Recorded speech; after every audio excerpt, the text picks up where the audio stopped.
In the early light of 1943, a new kind of war was being waged 5 miles above the Earth. It was a cold, thin-aired world where temperatures dropped to 40 degrees below zero and oxygen was more precious than gold. This was the realm of the Boeing B-17 Flying Fortress, a machine that was more than just an aircraft. It was a statement of American industrial faith. The men who climbed into these aluminum giants were young, often barely out of high school, yet they were tasked with a mission that seemed scientifically impossible: to fly deep into the heart of the Third Reich, through a wall of fire and steel, and return home. The strategy was known as daylight precision bombing. It was a bold, some said suicidal, departure from the British Royal Air Force's tactic of bombing under the cover of night. The Americans believed that with enough heavy machine guns and the Secret Norden Bombsight, their B-17s could fight their way to any target and hit a pickle barrel from 30,000 feet. This was the great hope of the United States Army Air Forces, but it would soon lead to a catastrophic confrontation that the history books would remember as the Schweinfurt disaster. The B-17 was an engineering marvel, bristling with up to 13 Browning .50 caliber machine guns. It was designed on the principle that a tight formation of these bombers could create a combined zone of fire so dense that no enemy fighter could penetrate it. This was the fatal error of early American air doctrine, the belief that the bomber would always get through and that it didn't need the protection of long-range escort fighters. At the time, no such fighter existed that could fly from England to the industrial heart of Germany and back. So the boys of the 8th Air Force were told they were their own protection. They were told that their formations were invincible. But as they climbed through the English mist on their way to the ball-bearing factories of Schweinfurt, they were about to discover that the Luftwaffe had spent years perfecting the art of breaking those formations apart. Inside the cockpit of a lead B-17, the atmosphere was a claustrophobic mix of mechanical roar and icy wind. The pilots struggled with heavy controls that became sluggish in the freezing altitude. Behind them, the navigator and bombardier sat in a transparent plexiglass nose, feeling like goldfish in a bowl, fully exposed to the terrifying vista of the approaching German coastline. Every man wore a bulky flak suit and a heavy sheepskin jacket, connected to the plane by a web of wires for heat and hoses for oxygen. If a hose disconnected, a man would lose consciousness in less than a minute. If his heated suit failed, frostbite would claim his fingers in seconds. It was a high-tech war of survival, where the machine was the only thing keeping the elements at bay. But the machine was about to be tested by a storm of high explosives. As the coast of occupied France slipped beneath their wings, the phony war ended. The first sign of trouble was usually the flak, the black oily clouds of anti-aircraft fire that blossomed in the sky with a sickening thump that could be felt through the fuselage. The German gunners on the ground were specialists. They didn't need to hit the plane directly. They just needed to fill the air with razor-sharp steel shards. A B-17 could absorb hundreds of holes and keep flying, but a single fragment in the oil line or the oxygen system could turn a fortress into a coffin. Then came the fighters. The German Luftwaffe pilots were no longer the green recruits of the early war. They were veterans who had developed a terrifying new tactic, the head-on attack. They realized that the B-17's weakest point was its by diving straight at the bombers at closing speeds of over 500 miles per hour, they could spray the cockpit with 20mm cannon fire before the American gunners could even track them. It was a game of chicken played with heavy machinery, and the Americans were losing. The mission to Schweinfurt was targeted at the very joints of the German war machine. Ball bearings were essential for everything from tank transmissions to aircraft engines. The American commanders believed that if they could destroy these factories, the entire Nazi military would grind to a halt in weeks. It was a logical clinical plan, but it ignored the human and mechanical cost. On October 14, 1943, known later as Black Thursday, 291 flying fortresses took off. They were heading into the most heavily defended airspace on the planet without a single escort fighter to protect them past the German border. The fatal error was about to be written in blood across the sky. The formation was their only shield, but the German fighters were now using rockets and heavy cannons to shatter that shield, picking off the stragglers like wolves culling a herd. As the B-17S crossed the Rhine, the sky transformed into a chaotic arena of fire. The American crews watched in grim silence as their P-47 Thunderbolt escorts, limited by their fuel tanks, waggled their wings and turned back toward England. Now the bombers were truly alone. Below them, German radar stations had been tracking the formation since it left the coast, and the Luftwaffe was ready. This wasn't just a few interceptors, it was a coordinated mass of hundreds of Messerschmitts and Focke-Wulfs rising from airfields across the Reich. They didn't just attack, they swarmed. The German pilots had begun using a new weapon that terrified the American crews, the Werfer Granate 21 rocket. These were massive projectiles originally designed for ground combat, now slung under the wings of fighters. The Germans would sit outside the range of the B-17's .50 caliber guns and lob these rockets into the middle of the tight combat boxes. When they exploded, they sent out shockwaves that could flip a 60,000-pound bomber over or shatter its wing spar instantly. The combat box formation, which was designed to be a fortress in the sky, began to show its cracks.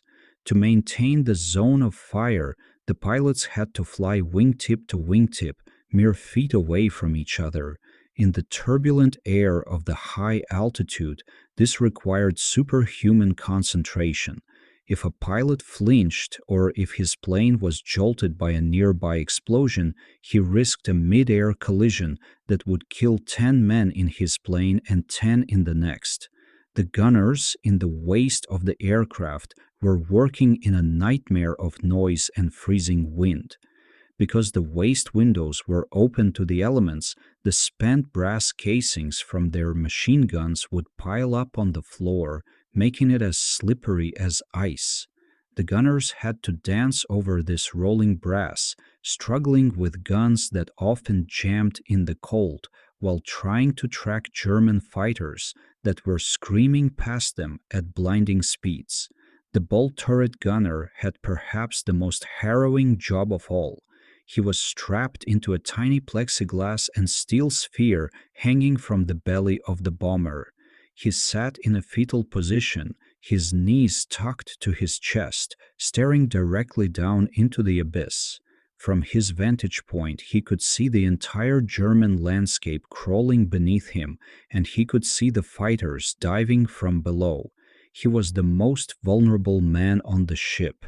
If the landing gear failed or the hydraulics were shot out, he could be trapped in that ball during a belly. Above him, the tail gunner sat in a lonely, cramped compartment at the very rear, the first to see the enemy coming up the 6.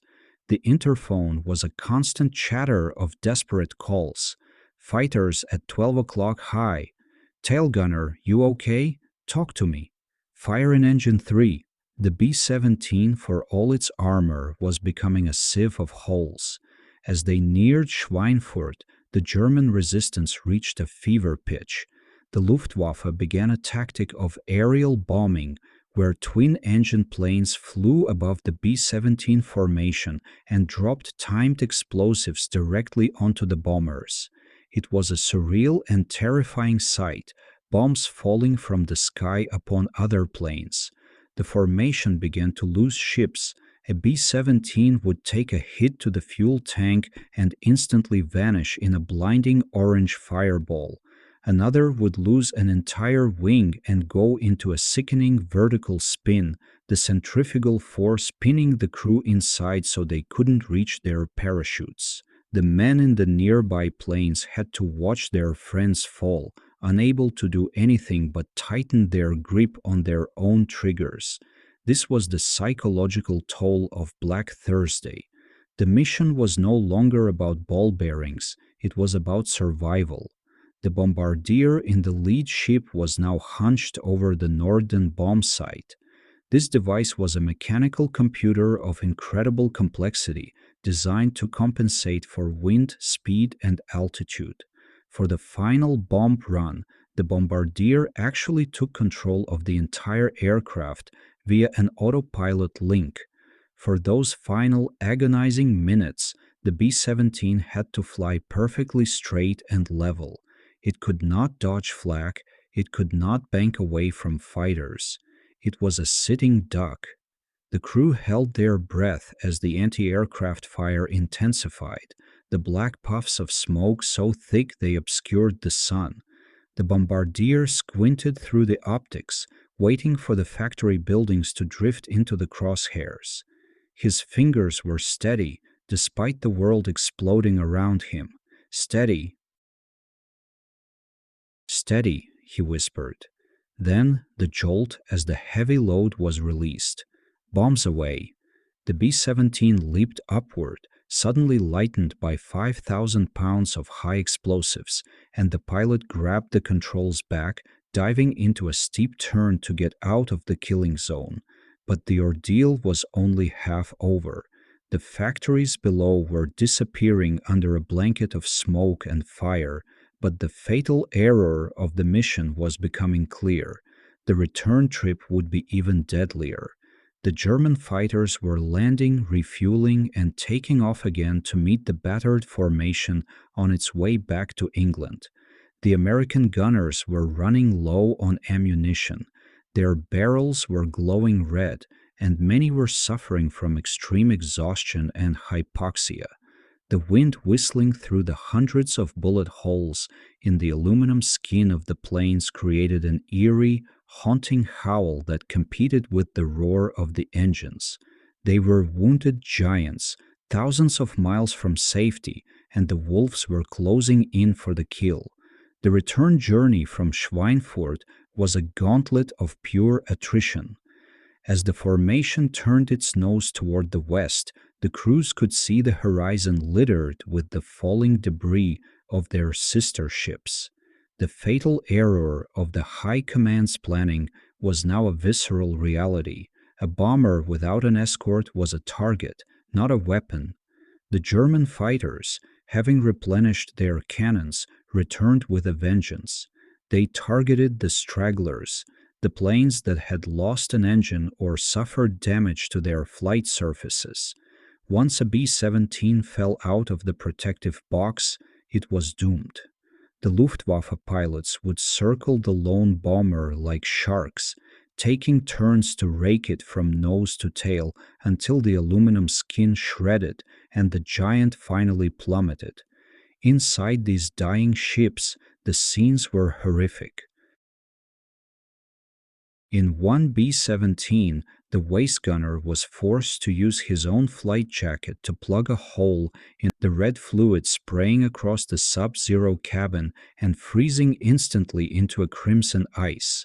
The heroism found in the cramped corridors of the flying fortress was born of desperation. Pilots struggled to keep their planes level using only two engines, their muscles screaming as they fought the heavy rudders. In many cases, the co-pilot had to stand on the rudder pedals because the control cables were so damaged. Every man became a mechanic, a medic, and a warrior all at once. Tail gunners, isolated at the rear, fired until their guns glowed white-hot, knowing that if they stopped for a second, a Messerschmitt would plant a 20-millimeter shell directly into the cockpit. The bonds between these 10 men were forged in the knowledge that no one was coming to save them. They were a small metal island of democracy floating in a hostile German sky. If one man failed, the island sank.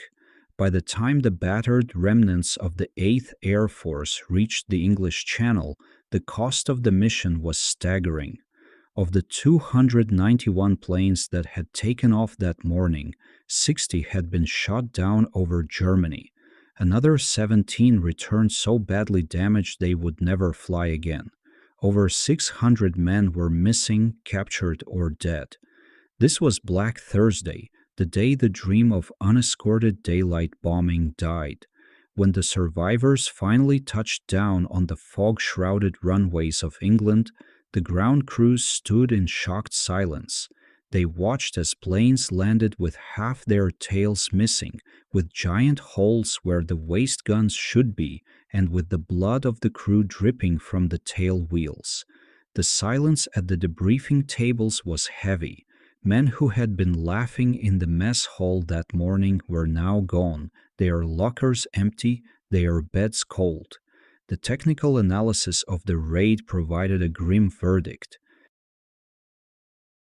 The ball-bearing factories at Schweinfurt had been hit and production had indeed dropped, but the fatal error of the American intelligence was underestimating German resilience.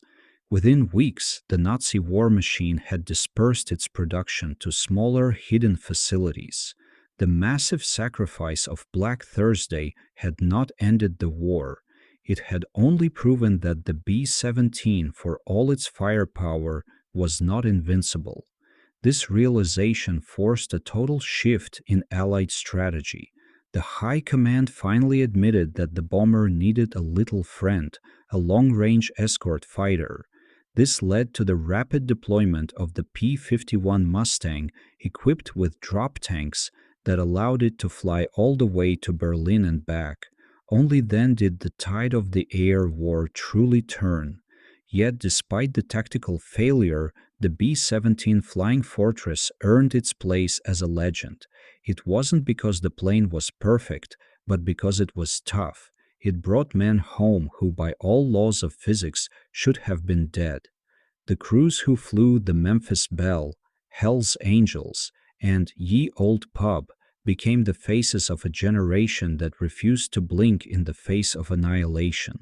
The story of Schweinfurt is not just a story of a mission gone wrong, it is a testament to the endurance of the human spirit when encased in 4 engines and a few sheets of aluminum. The cold wind still whistles through the museum exhibits of surviving B-17 today, carrying the ghostly echoes of the young men who fought at 30,000 feet, proving that even a fatal error could be transformed into a story of immortal courage. The legacy of the Flying Fortress remained long after the last bomb fell. It changed the way we thought about air power, moving away from the fantasy of the self-defending bomber to the reality of integrated air supremacy. The boys who survived Schweinfurt went on to become the grandfathers of modern aviation, but they never forgot the sight of the black flak clouds or the sound of the 20-millimeter shells tearing. They were the men who lived through the impossible, flying a machine that was built to be a shield but ended up being a hearth for the bravest hearts of the 20th century. In the quiet of the English countryside near the old runways, you can almost hear the roar of the Wright Cyclone engines, a phantom formation still heading east, forever young, forever flying into the fire. The construction of a B-17 was an act of industrial defiance. In the sprawling factories of Seattle and Wichita, thousands of workers, many of them women who had never touched a rivet gun before the war, labored to assemble the nearly 30,000 parts that made up a single Flying Fortress. It was a masterpiece of aluminum and high tensile steel. The heart of the machine was the Wright R1820 Cyclone engine. Four of these turbocharged beasts provided the 1,200 horsepower each needed to drag a fully loaded bomber into the thin, freezing air of the stratosphere. But the B-17 was more than its engines. It was a complex web of electrical systems, hydraulic lines, and mechanical linkages. It was a fragile ecosystem held together by thousands of rivets, and for the young men of the 8th Air Force, it was the only thing standing between them and a terrifying death in the void. Training for the heavy heavies was a grueling process designed to break a man before the enemy could. A typical crew of 10, 4 officers and 6 enlisted men had to function as a single organism. The pilot and co-pilot were the brain, the navigator and bombardier the eyes, and the gunners the stinging tail and protective shell. In the training camps of the American desert, these boys were pushed to their limits. They practiced blind flying under hoods, learned to identify enemy aircraft from a split-second silhouette, and spent hundreds of hours at firing ranges. The gunners, in particular, had to master the art of deflection shooting, the difficult science of aiming not where the enemy fighter was, but where it would be in the few seconds it took for a .50 caliber round to travel through the air. It was like trying to hit a bird with a garden hose while standing on a moving truck, and their lives depended on getting it right. The psychological preparation was perhaps even more intense. The instructors knew that at 25,000 feet, fear could be as deadly as a bullet. They spoke of the freezing point, not of the air, but of the mind. In the face of a head-on attack by a Focke-Wulf, a gunner's instinct was to duck or close his eyes. Their training was meant to override that instinct, to turn them into cold, calculating extensions of their machinery. They were taught to cherish their B-17, to learn every quirk of its flight, every rattle of its airframe. They gave their planes names like Lucky Lady, Spirit of 76, and Rosie's Riveters, painting elaborate nose art of pin-up girls and cartoon characters. These paintings weren't just decoration, they were a way of humanizing a cold metal weapon, of giving it a soul that they felt would protect them when the flag started to fly. But no amount of training could prepare them for the reality of the European theater. When the crews finally arrived in the muddy airfields of East Anglia, England, they were greeted by the vets, men who looked 20 years older than they actually were, with hollow eyes and hands that wouldn't stop shaking. The newcomers quickly learned the grim mathematics of the air war. In 1943, the odds of a crew completing their required 25 missions were less than 25%. Statistically, they were dead men walking. This was the fatal error of the daylight bombing doctrine that the crews felt in their bones every morning at 4 a.m. when the CQ entered the barracks to wake them for a mission. The smell of the pre-flight breakfast, usually powdered eggs and bitter coffee, became associated with the cold knot of the ground crews were the unsung heroes of this struggle. For every 10 men in the air, there were dozens on the ground who worked through the night in freezing rain to patch holes, swap engines, and reload ammunition. They developed an intense bond with their planes. A mechanic would stay up for 48 hours straight to ensure that a fortress with a shattered tail could fly again the next day. They watched the horizon every afternoon, counting the specks in the sky as the formation returned, their hearts sinking when a familiar tail number failed to appear. These men saw the B-17 not as a weapon of war, but as a vessel for the lives of their friends. They saw the blood-stained waist windows and the charred engine nacelles, and they silently went back to work, riveting new sheets of aluminum over the scars of the previous day's battle.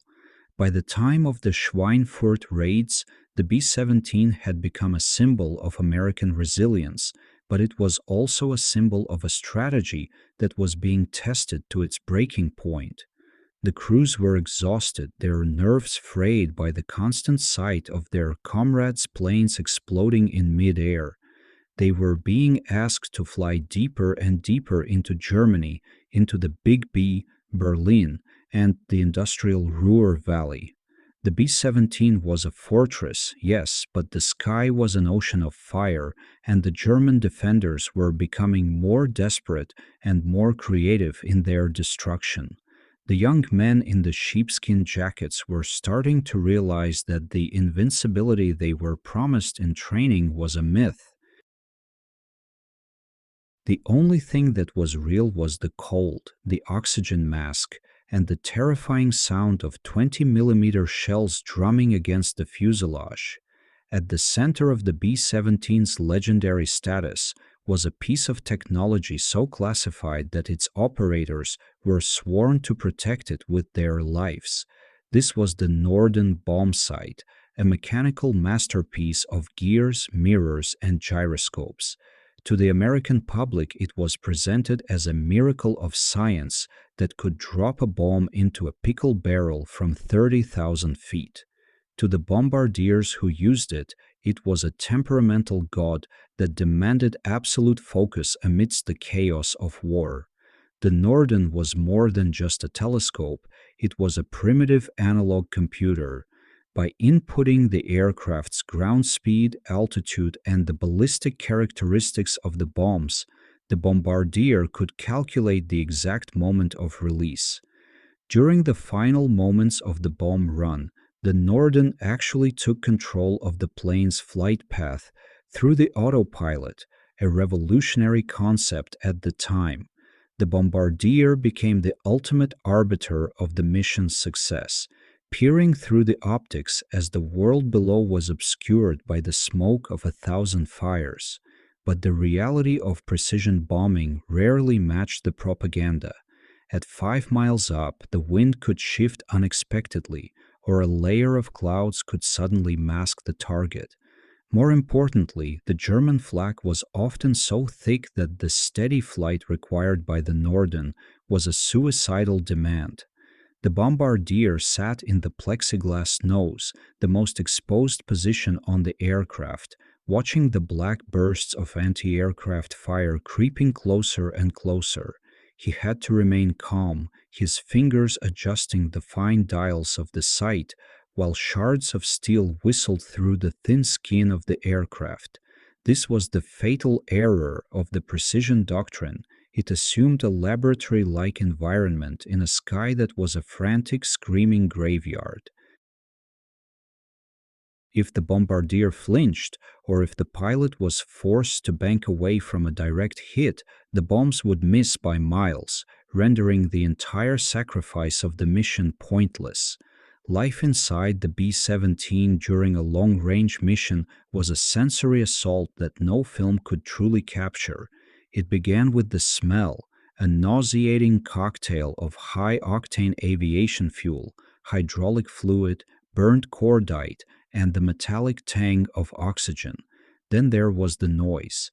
The 4 Wright Cyclone engines produced a bone-shaking roar that made verbal communication impossible without the interphone system. But even more haunting were the sounds of the airframe itself. At high altitudes, the aluminum skin would contract in the extreme cold, causing the rivets to pop and the fuselage to groan like a living thing. The wind screamed through every gap in the airframe, a constant high-pitched whistle that reminded the crew they were separated from a frozen void by a wall no thicker than a silver dollar.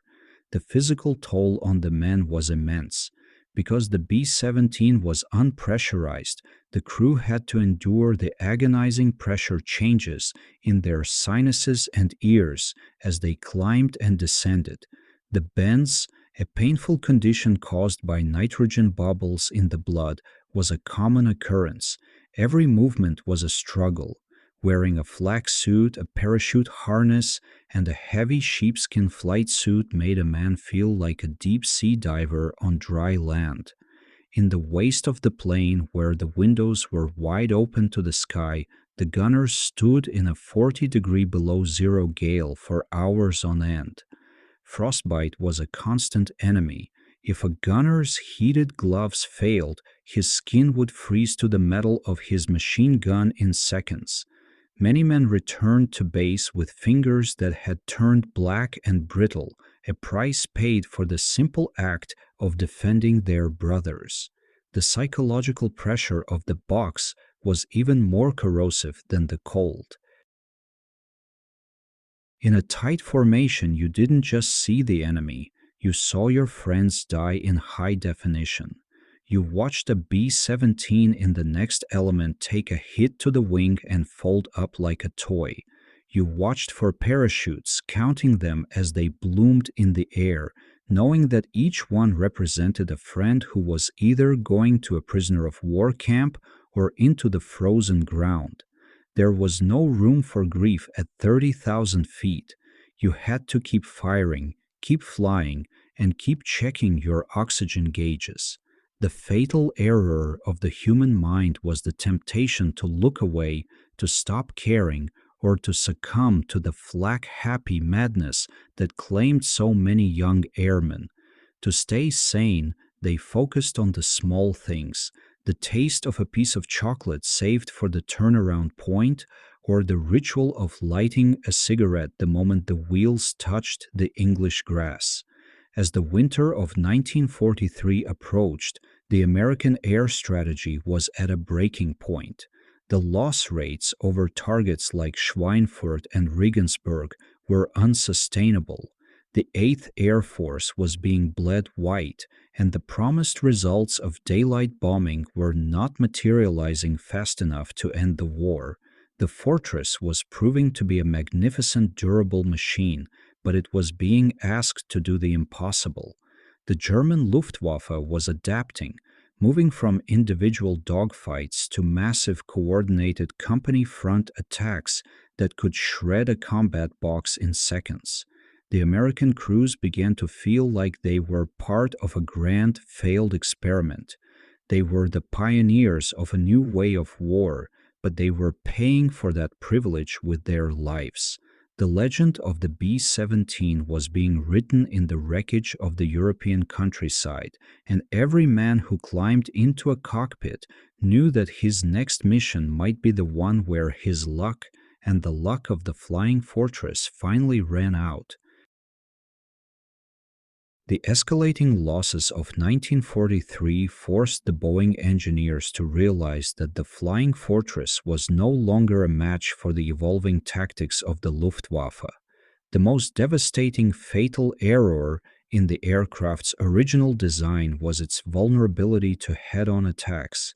German pilots had discovered that they could dive straight at the nose of a B-17, where the defensive fire was weakest, and spray the cockpit and the bombardier's compartment with 20mm cannon fire. The result of this realization was the birth of the B-17G, the final and most iconic version of the Fortress. The most striking feature of the G model was the Bendix chin turret, a remote-controlled twin .50 caliber machine gun mount located directly under the plexiglass nose. This gave the bombardier and navigator a powerful sting against frontal assaults, finally allowing the Fortress to defend its own face. The introduction of the G model changed the profile of the air war. It was a heavier, more sluggish machine than its predecessors, but it was far more lethal. Along with the chin turret, engineers added cheek guns on the sides of the nose and improved the waist gun windows, enclosing them in plexiglass to protect the gunners from the brutal sub-zero wind. These modifications turned the B-17 into a literal bristling porcupine of lead. However, every pound of extra armor and every new gun meant less fuel and a lower maximum altitude. The B-17 was becoming a tank of the sky, but even the strongest tank needs a flank guard. The American commanders were beginning to accept a hard truth. No matter how many guns they bolted onto the B-17, the bomber could not win the air war alone. The dream of this self-defending formation was finally laid to rest, replaced by a desperate search for an escort that could go the distance. While the factories in America were churning out the new G models, the atmosphere at the air bases in England reached a somber equilibrium. The crews were no longer the wide-eyed boys who had arrived in the spring. They were now grim professionals of the air. The ritual of the mission briefing had become a theater of the macabre. When the intelligence officer pulled back the curtain to reveal the red yarn stretching all the way to a target deep in Germany, a collective groan or a heavy prophetic silence would fill the room. They knew that a long mission meant 6 to 8 hours of sheer terror, frozen feet, and the constant threat of a fiery end. The fatal error of their situation was that they were caught in a war of attrition where they were the primary currency. They weren't just bombing targets, they were bait intended to draw the Luftwaffe into the sky so that the German Air Force could be destroyed by sheer weight of numbers. The physical experience of flying the late war B-17 was an endurance test of the highest order. The interior of the plane was never warm. Even with the enclosure of the waist windows, the temperature rarely rose above freezing. The men lived in a world of constant vibrating gray. Their flight suits were bulky and heated by thin electric wires that often short-circuited, leaving a limb to freeze while another scorched. The smell of the aircraft had become part of their identity. The scent of stale sweat, cold metal, and the ozone of the high-altitude atmosphere. They developed a shorthand language of hand signals and clicks over the interphone, communicating through the static and the roar of the cyclones. They knew each other's breathing patterns over the oxygen masks. To lose a crew member was like losing a limb. The collective organism of the 10-man crew was wounded, its harmony shattered by a piece of random German steel. As 1943 bled into 1944, the arrival of the first P-51 Mustangs began to change the mathematics of the sky. These little friends were the missing piece of the puzzle.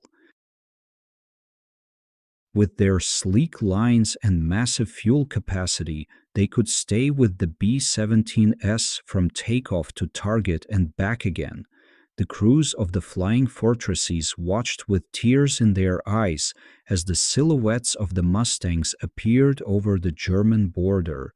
For the first time, the fatal error of the daylight bombing doctrine was being corrected by a partnership. The B-17 was the hammer, and the P-51 was the shield. But even with the escorts, the missions did not become easy. The German flag grew more accurate, and the Luftwaffe developed Sturmgruppen, heavily armored Focke-Wulfs designed to ram the bombers if they couldn't shoot them down. The war in the air was reaching its violent climax, and the B-17 was the anvil upon which the fate of Europe was being hammered out. The Flying Fortress had become a cultural icon back in the States. Newsreels showed the battered planes returning to base, their tails shredded, their engines trailing smoke, yet still landing safely.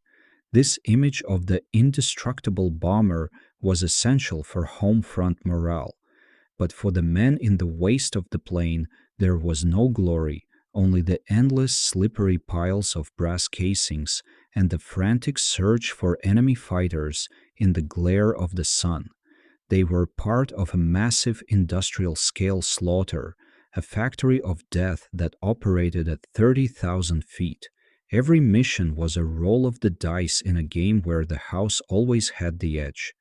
The B-17G was the best tool they had, a magnificent roaring fortress of aluminum, but it was still just a shell of metal in a sky filled with high explosives. The boys of the 8th Air Force were the soul of the machine, and they were beginning to realize that while the fortress might live forever in history, they were very, very mortal. The arrival of the P-51 Mustang marked the end of the era of the lonely bomber. Before the little friends appeared, the B-17 crews felt like tethered goats waiting for wolves. But with the Mustang, the wolves were now being hunted. The P-51 could dive, climb, and outmaneuver the best the Luftwaffe had to offer, but its greatest gift was its presence. Seeing those silver wings escorting the combat box all the way to Berlin changed the morale of the 8th Air Force overnight. However, this didn't mean the danger had vanished.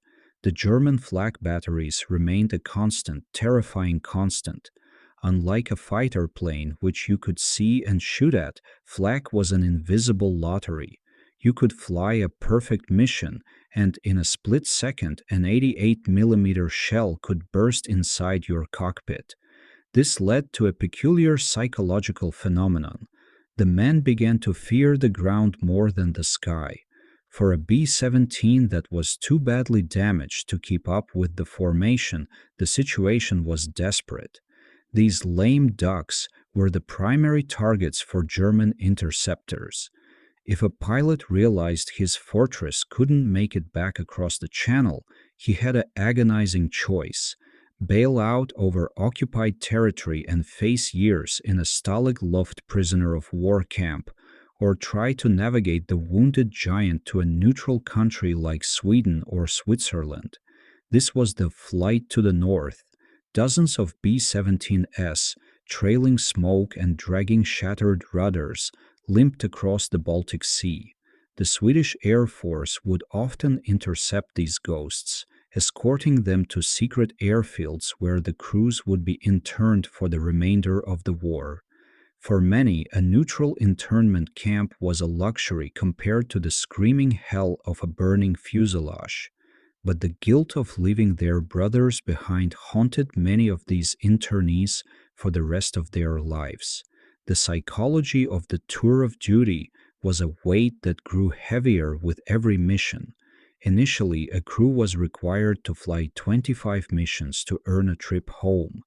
To a young airman, 25 seemed like an eternity.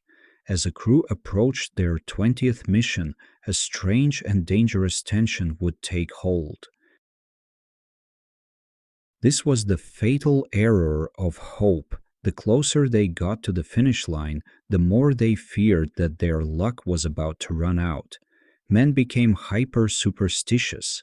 They wore the same unwashed lucky socks, carried rabbit's feet, and performed elaborate rituals before climbing into the hatches. If a crewman was wounded on his 24th mission, the psychological blow to the rest of the team was devastating. They were so close to the Big 25, yet the sky seemed determined to claim them at the very last second. When a crew finally reached that magic number, the celebration was bittersweet. They would buzz the tower upon their return, firing off every flare in the ship to signal their success. But as they climbed down from the B-17 for the last time, they looked back at the empty spots on the tarmac where their friends' planes should have been. The transition from the high-octane terror of the stratosphere to the quiet safety of civilian life was often jarring. They had spent months living in a 10-man metal bubble where their survival depended on the smell of an oil leak or the sound of a skipping engine. Now they were expected to go